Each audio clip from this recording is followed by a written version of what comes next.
यार सॉरी वो ना एक्चुअली मेरी वीडियो बंद हो गई थी बीच में ही, तो मैं यहाँ पे कैरी ऑन करती हूँ। यहाँ पे मैंने एंट्री कर दी थी। अब मैं समझाती हूँ क्या था कि जब हमने लोन लिया था 2 लाख का बैंक से, तो हमने वहाँ पे 1,40,000 की एसेट अपनी गिरवी रखवा दी थी। उसके बाद बोलते हैं वो कि जो भी शॉर्टफॉल है वो हमने कैसे मीट करनी है, फर्म के बैंक अकाउंट से पैसा दे के। अब जब तक हमने लायबिलिटी को एसेट से जितना कंपनसेट कर सकते थे वो कर दिया। एक सेकेंड यार, अब तेरा ही फ़ोन है। देख अब क्या है, अब हमारे पास ये जो 5th पॉइंट आया था हमने ये भी सॉल्व कर लिया कि इसमें हमने 60,000 क्यों लिखा, ये भी हमने सॉल्व करा। मेरे को यार याद नहीं कि मैंने तेरे को दोबारा अभी बताया था नहीं बताया था। मैं एक बार दोबारा तेरे को बताती हूँ एक चीज़ कि यहाँ पे जो हमारा बैंक अकाउंट था, यहाँ पे हमने टू बैंक क्यों लिखा, क्योंकि जो बाकी का जो शॉर्टफॉल थी वो हमारे बैंक अकाउंट से कटनी थी। तो जब भी पैसा जाता है तो हम कहाँ लिखते हैं, टू बैंक, ठीक है, और 60,000 लिखते हैं। तो realization to bank 60,000 and after that यहाँ पे रियलाइजेशन, ये जो एंट्री हमने करनी है तो क्या करेंगे, realization account debit to bank 60,000। अब 60,000 क्यों आया, मैंने समझा दिया कि 2 लाख का हमने लोन लिया था, 1,40,000 की हमने एसेट गिरवी रखवाई थी, फिर भी हमें बैंक को तो पूरा पैसा देना है ना। तो जो 60,000 बचा हुआ है उसको हमने कैसे करा, अपने बैंक के थ्रू, इस करके हमने यहाँ लिखा। तो इसकी जर्नल एंट्री क्यों नहीं आई 2 लाख और 1,40,000 की, वो सिर्फ इसी करके हरलीन क्योंकि दिक्कत आ जाती है। जैसे एक चीज़ बता, मैंने तेरे को समझाया था कि अगर लायबिलिटी को हम एसिड से कंपनसेट करते हैं, लायबिलिटीज़ को हम एसिड से कंपनसेट अगर करते हैं तो हम उसकी एंट्री नहीं करते। अगर बैंक से हमारे कुछ कटे या हमारे पास कैश वगैरह आए तो हम करते हैं बस, ठीक है। आगे हम पढ़ते हैं, उस पर हमारा गेन मतलब प्रॉफिट हो रहा है रियलाइजेशन पे 40,000 का, to be distributed between A and B. अब गेन की हमने क्या करी थी एंट्री, गेन आता है रियलाइजेशन के इस साइड, यहाँ पे आता है हमारा गेन आता है, ठीक है। अब पार्टनर्स तो मतलब टू ए बी होगा, तो पार्टनर्स जब क्रेडिट में है, 2 में है, तो हम किसको डेबिट करेंगे, रियलाइजेशन को। तो रियलाइजेशन अकाउंट डेबिट, ठीक है, और 2A कैपिटल फिर 2B कैपिटल, राइट। अब कितने का था, 40,000 का। और जो A और B है ना उनकी रेशियो 3:1 है, ठीक है। इनकी रेशियो क्या है, 3:1, तो किस में बढ़ जाएगा, 30,000 and 10,000। I hope it is very very much clear. अब ये भी हमारा हो गया है। अब हमने क्या करना है, अपने सेकेंड क्वेश्चन पे मूव करते हैं। तो मैं पेज अभी सब एडजस्ट कर लेती हूँ, एक सेकेंड। अब मैं मूव कर रही हूँ अपने सेकेंड क्वेश्चन पर। वहाँ पे क्या है, पास journal entries for following on dissolution of a firm of partners Mohan and Sohan. कौन पार्टनर्स हैं, मोहन और सोहन, और कितनी है उनकी देख, यहाँ पे इस क्वेश्चन में हमें रेशियो गिवन नहीं है, तो हम क्या एज्यूम करते हैं, 1:1 इक्वल एज्यूम करते हैं, राइट। अब पहला पॉइंट पढ़ते हैं। मोहन टुक 50% of the stock at a discount of 20%। Mohan ने 50% स्टॉक ले लिया 20% डिस्काउंट पे। Remaining stock was sold at a profit of 30,000। अब जो बचा स्टॉक उसको 30 गुना प्रॉफिट में बेच दिया। और हमें यहाँ पे दिया हुआ है book value of stock 4 lakh. ये 1 0 नहीं है, ठीक है, यहाँ पे 1 0 फालतू डाला हुआ है इन्होंने। तो बुक वैल्यू क्या है स्टॉक की, 4 लाख। अब मैं देखो समझाती हूँ कैसे हम करते हैं ये क्वेश्चन। पहले तो स्टॉक की वैल्यू लिख ले, क्या है, स्टॉक आपका कितने का है, 4 लाख का, क्लियर। 4 लाख का मेरा क्या था, ये स्टॉक था 4 लाख, ठीक है, लिख दिया। अब उसके बाद क्या कहा, मोहन ने 50% स्टॉक ले लिया। तो यहाँ पे 2 ऐसे कर लेते हैं। ये मोहन ने ले लिया, मोहन ने कितना लिया, 50% ले लिया स्टॉक। तो 4 लाख का 50% मतलब आधा कितना होता है, 2 लाख। और कितना बचा, अब 4 लाख में से 2 लाख गया तो कितना बचा, 2 लाख बचा। ये कौन सा वाला है, ये रिमेनिंग वाला है, क्लियर। मैं साथ साथ लिखती जा रही हूँ। उसके बाद क्या बोला इन्होंने, मोहन ने 50% स्टॉक खरीद लिया, ठीक है, एट अ डिस्काउंट ऑफ 20%। मतलब इसका, इस अमाउंट का 20% निकालो। इस अमाउंट का 20% आपका कितना आएगा, 40,000। 2 लाख का 20% 2 लाख का 20% कितना आता है, 40,000। तो उन्होंने बोला eight a discount of, discount मतलब माइनस, तो मतलब 2 लाख में से 40,000 का डिस्काउंट मिल गया उसको, तो उसने कितने में खरीद लिया? 1,60,000 में। ठीक है, और आगे क्या बोला? रिमेनिंग स्टॉक, जो 2 लाख का बचा हुआ स्टॉक है उसको सोल्ड कर दिया एट अ प्रॉफिट ऑफ 30,000। इसको 30% के प्रॉफिट में बेच दिया। तो 2 लाख का 30% कितना होता है? 2 लाख का 30% आता है आपका 60,000। ठीक है, तो 60,000 के गेन में बेचा, प्रॉफिट में बेचा, मतलब प्लस करा। गेन और प्रॉफिट का मतलब तो प्लस होता है। तो कितने में बेचा होगा इन्होंने? 2,60,000 में। डन, इतना तो क्लियर है, 2,60,000 में बेचा होगा। तो ये तेरे को दोनों चीज़ें समझ आ गई। अब यहाँ पे हमने लिखना कैसे है मैं तेरे को वो समझाती हूँ। यहाँ पे पहले तो हमने रफ में क्या बनाया हुआ है? अपना रियलाइजेशन अकाउंट बनाया हुआ है। तो मैं पहले इसको हटाती हूँ। यहाँ पे हमने रफ में क्या बनाया? अपना रियलाइजेशन अकाउंट बनाया है। मुझे एक चीज़ बता, जब यहाँ पे हम क्या लिखते हैं? यहाँ पे हमने लिखा मोहन ने ले लिया। स्टॉक तो एसेट होती है, एसेट यहाँ पे लिखते हैं। तो जब भी एसेट को बेचते हैं तो वो हम यहाँ लिखते हैं। अब जब एसेट को बेचते हैं हम यहाँ पे लिखते हैं अगर, तो मोहन ले रहा है। अभी पहली बात क्या हो रही है? मोहन ले रहा है, तो बाय मोहन कैपिटल अकाउंट आएगा। मोहन कैप अकाउंट यही आएगा ना यहाँ पे। मोहन कैपिटल अकाउंट कितना आएगा? 1,60,000। तो इसकी एंट्री क्या बनेगी हरलीन?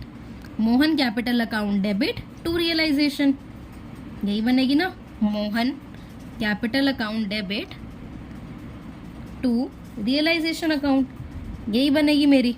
और कितना अमाउंट है? 1,60,000।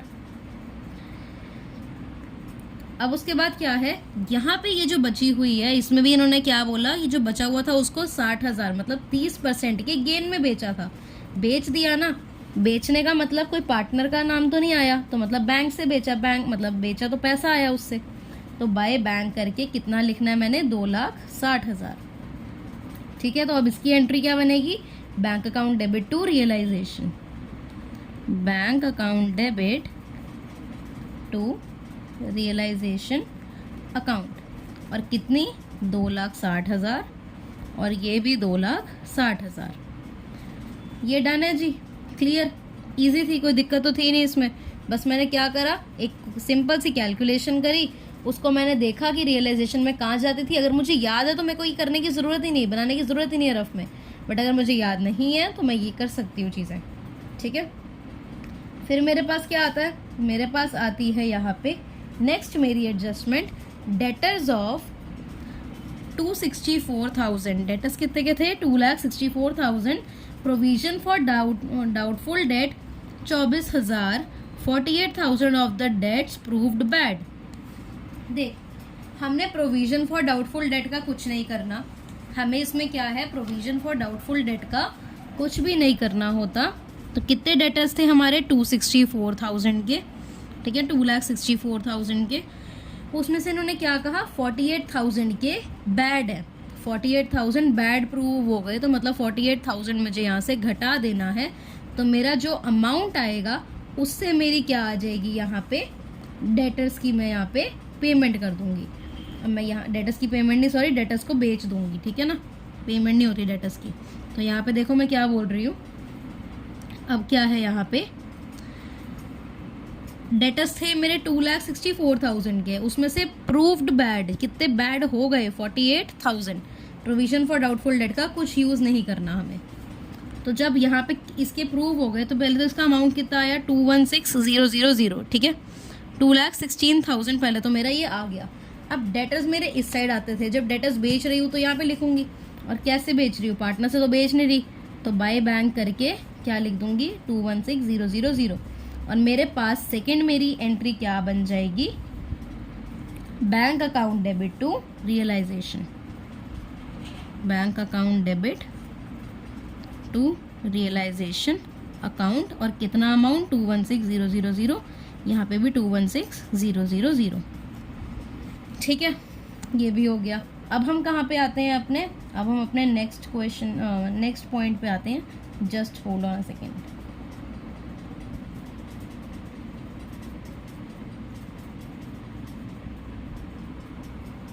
ये रहा हमारा पॉइंट। यहाँ पे है building, book value 5 lakh. Building 5 lakh की है, सोल्ड फॉर 8 लाख। जितने मर्जी की हो, मुझे लेना देना नहीं है। मेरे को कितने में बेच रही हूँ वो देखना है। तो मैं 8 लाख में बेच रही हूँ बिल्डिंग को थ्रू अ ब्रोकर, कोई ब्रोकर हायर करके मैं उससे 8 लाख की अपनी बिल्डिंग को बेच रही हूँ, हु चार्ज्ड 2% कमीशन।